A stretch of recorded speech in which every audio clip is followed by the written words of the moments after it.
பார்த்தீங்க அப்படின்னா அங்கே மெயின்லேருந்து ஒரு வழியாக உள்ளே வந்து இந்த இடத்துல நம்ம வந்து அப்படியே ரெடி ஆயாச்சு.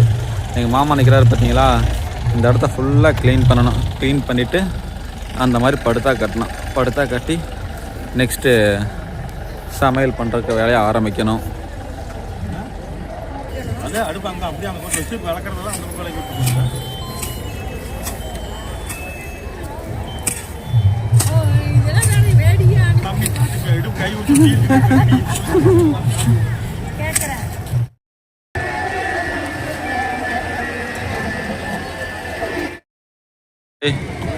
ஒரு வழியா எல்லாத்தையும் செட் பண்ணி வச்சாச்சு. செட் பண்ணி எல்லாரும் வெங்காயம் தொலைக்க ஆரம்பிச்சிட்டாங்க. கடாய்க்கு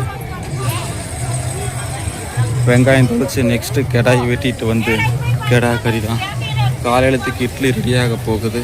அடுப்புக்கு இது எல்லாத்தையும் எடுத்து ரெடி பண்ணியாச்சு.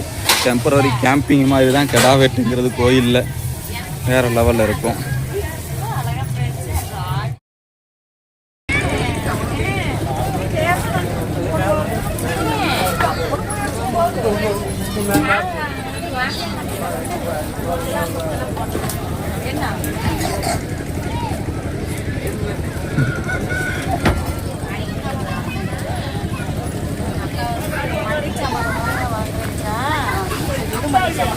காலையில் வந்து டீ ரெடி ஆகிட்டு இருக்கு. டிகாஷன் பார்த்தீங்கன்னா பால்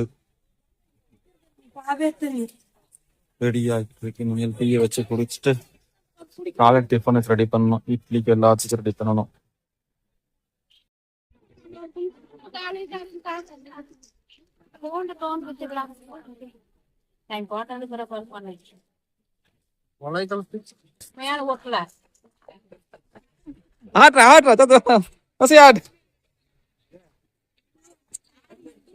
சூப்பர் சூப்பர்.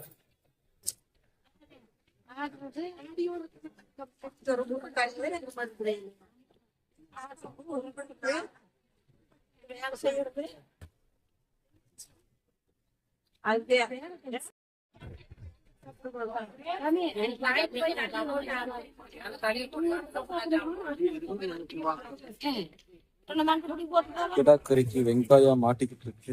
இதை பாருங்க, என் தம்பி பையப்புள்ள ஆட்டு நாட்டிக்கிட்டு இருக்கான். அவனுக்கு லெக் பீஸ் தனியாவே கொடுத்துடணும். மட்டன்லயே லெக் பீஸ் போட்டுருவோம்.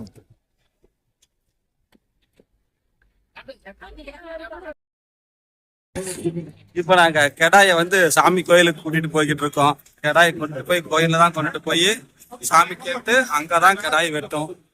கெடாய் தூக்கிட்டு வரதான் என் தம்பி பெரிய குச்சியா தூக்கிட்டு வந்துட்டு இருக்கான். கெடாய் முன்னாடி போய்கிட்டு இருக்கு. நானும் என் தம்பியும் போய்கிட்டு இருக்கோம். போயிட்டு கோயில் முன்னாடி தெரியுது பாருங்க, அங்கதான் இருக்குது கோயில். போயிட்டு சாமி கேட்டு கெடாய் வெட்டி வருவோம். பாருடே அண்ணு பூசுகிறா. கெடாய் எல்லாம் எல்லாரும் வீட்டுல இருந்து கொண்டு வருவாங்க. அப்படி இல்லை அப்படின்னா இங்க வந்தாலும் நம்மளே கெடாய் வாங்கிக்கலாம். கெடாய் வேணுமா, கோழி வேணுமா, எது வேணுனாலும் வாங்கிக்கலாம்.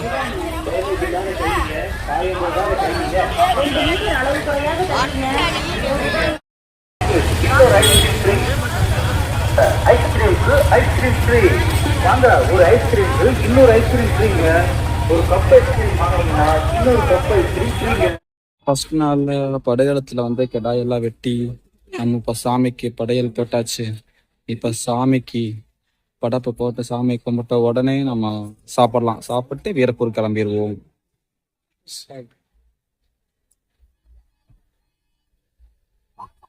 இவர் தான் எங்க மாமா. ரொம்ப வெக்கப்படுறாரு, யாருன்னு தெரியல. இளவயசு சிட்டு. அப்புறம் எடுத்து ஜோடியா எடுத்துறேன். யார் மாமா கூட்டு வாங்க எடுத்துருவான்.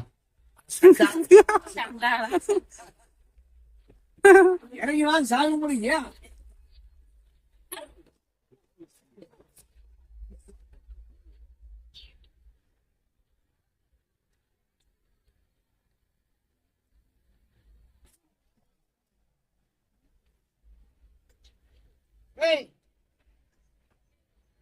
நான் தோண தொழில் பாரு கீழமையில நீங்க வாங்கினியா?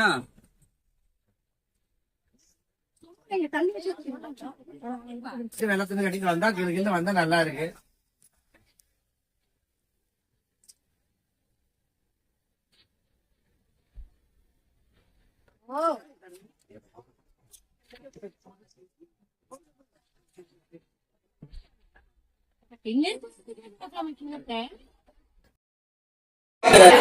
சந்தோஷ் சத்யா அருணகிரி வாழத்தங்கம் கீழே நடக்கும்.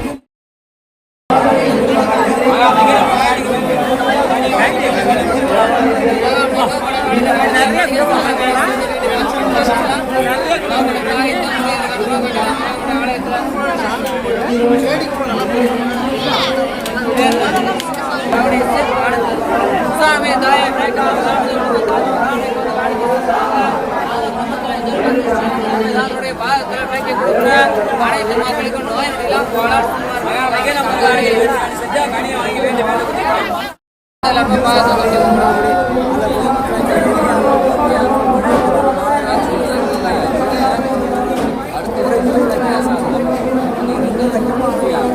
எல்லாருமே மகாமனை பாதத்தை தொட்டு கும்பிடுங்க. மகாமனைக்கு உங்களுக்கு வேண்டுதலை காணிக்க சொல்லா கணேஷ் சட்டி வேண்டி வாழ்த்துருங்க. வாழ்த்தீங்களா மகாமனை ஆலயத்தில்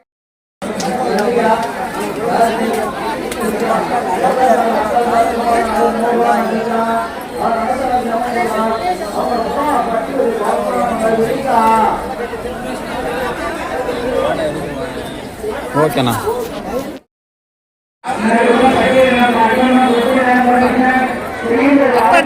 ஒரே மாதிரி இருக்கும்னு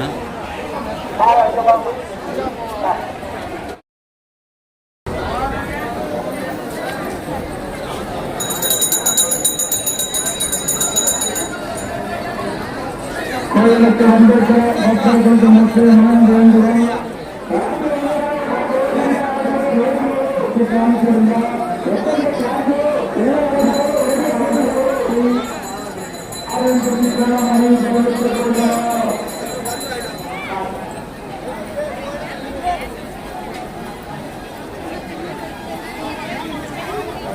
இப்போ நம்ம வந்துக்கிறது படுகொலம் அப்படிங்கிறது வந்து பொன்னாசங்கர் வந்து மாண்ட இடம். அவங்களே அவங்க உயிரை எடுத்துக்கிட்ட இடத்த தான் நம்ம படுகொலைன்னு சொல்றோம். அதுக்கு வந்து பெரிய ஸ்டோரி இருக்கு. அவங்க எப்படி இறந்தாங்க, அவங்க எப்படி திரும்ப உயிர் பெற்றாங்க, அப்புறம் திரும்பவும் ஏன் இறந்தாங்க அப்படின்னு சொல்லிட்டு அந்த பொன்னர் சங்கரோட வாழ்க்கை வரலாற முடிச்சா படிச்சவங்க அதை பத்தி கேள்விப்பட்டவங்களுக்கு மட்டும்தான் தெரியும். ஆனா அதனோட கதை பாத்தீங்க அப்படின்னா உண்மையாலுமே வேற லெவல்ல இருக்கும். இப்படியெல்லாம் நம்ம தமிழ்நாட்டுல வாழ்ந்துருக்காங்களா 2 பேரு அப்படிங்கிற அளவுக்கு சூப்பரா இருக்கும். முடிஞ்ச வரைக்கும் நீங்க எல்லாருமே இங்க வேறுபூர் வந்து பாருங்க. வந்துட்டு அவங்களுடைய கதையும் கேட்டு பாருங்க. இன்னொரு வரை கேட்கலாம் அப்படின்னாலும் பொன்னர் சங்கரோட கதையை வந்து இனிமேல் ஒரு காட்சி கேட்டு பாருங்க. வேற லெவல்ல இருக்கும். அதே மாதிரி இந்த பொன்னர் சங்கர் கதை இருக்குது பாத்தீங்களா, இந்த கதையில வந்து மாயவர், அதாவது கிருஷ்ணர் மட்டும்தாங்க இதுல வேற லெவல்ல பிளே பண்ணிருப்பாரு. மகாபாரதத்துல எப்படி பிளே பண்ணாரோ அதே மாதிரியேதான் பொன்னர் சங்கரோட வாழ்க்கை வரலாறுலயுமே கிருஷ்ணர் தான் முழுக்க பிளே பண்ணிருப்பாரு. அவர் கையில பாத்தீங்க அப்படின்னா அம்பு வச்சிருக்காரு பாத்தீங்களா, வில்லம்பு. அந்த வில்லம்பை வச்சுதான் அவர் பெரிய ஸ்டோரி இது பண்ணி அவங்களுக்கு ஒரு எண்டே கொடுத்துருப்பாரு. அதெல்லாம் ஃபுல் கதையை கேட்டா மட்டும்தான் புரியும். ஆனா இதுலயுமே ஃபுல் அண்ட் ஃபுல் நம்ம மாயவருடைய லீல தான் எல்லாமே. நான் படையலுக்கு வந்துட்டு லைன்ல நின்று எல்லா சாமியுமே நம்ம கும்பிட்டு வெளியே வந்தாச்சு. இனிமேல் போயிட்டு வண்டி போயிட்டு எல்லா திங்ஸையும் எடுத்து பேக் பண்ணிட்டு போக போறோம். வீரப்பூர் போனோம் அப்படின்னா இதே மாதிரியே தான் இருக்கும். ஆனா வீரப்பூருங்கிறத வந்து அவங்க வந்து போர் பண்ண இடம். அதனால வந்து அதுதான் வீரப்போருன்றதுதான் வீரப்பூர்னு மாறிடுச்சு. அந்த மாதிரி என்னுடைய போர் செஞ்ச இடத்த தான் நாளைக்கு பண்ண போறோம். நாளைக்கு நெக்ஸ்ட் வீடியோல பாத்தீங்க அப்படின்னா வீரப்பூர்ல என்னென்ன இருக்கு, நெக்ஸ்ட் நீங்க எப்படி போவாங்க அப்படின்னு சொல்லிட்டு எல்லா வீடியோமே நம்ம முழுசாவே போடுவோம். இந்த வீடியோ பிடிச்சிருந்தா லைக் கமெண்ட் பண்ணி மறக்காம அப்பதான் நெக்ஸ்ட் பார்ட் வந்துகிட்டே இருக்கும். தேங்க்யூ.